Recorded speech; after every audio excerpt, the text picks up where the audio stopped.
TDP నేతలు తనపై అడ్డగోలుగా మాట్లాడుతున్నారని ఫైర్ అయ్యారు జీవీఎల్. బీజేపీ నాయకులను ఎలా ఎదుర్కోవాలో తెలుసన్నారు. తెలుగు తమ్ముళ్లు తనపై చేసిన ఆరోపణలపై హోంమంత్రి రాజ్నాథ్ సింగ్ ను కలిసి ఫిర్యాదు చేశారన్నారు జీవీఎల్.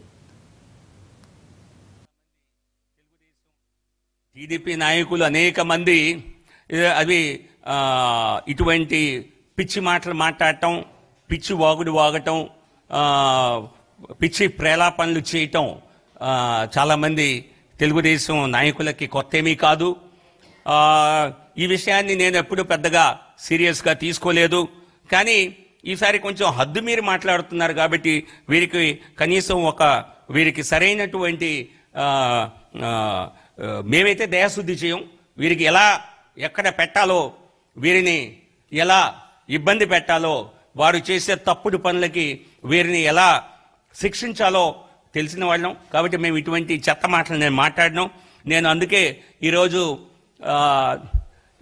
మీకు తెలియజేస్తున్నాను, ఈరోజు దేశ గృహమంత్రి, అదే మన హోమ్ మినిస్టర్ అయినటువంటి రాజ్నాథ్ సింగ్ గారిని కలిసి ఎవరైతే వ్యక్తులు ఇటువంటి ప్రేలాపనలు పడుతున్నారో వారిపైన కంప్లైంట్ చేయటం జరిగింది. జూన్ కల్లా గ్రావిటీ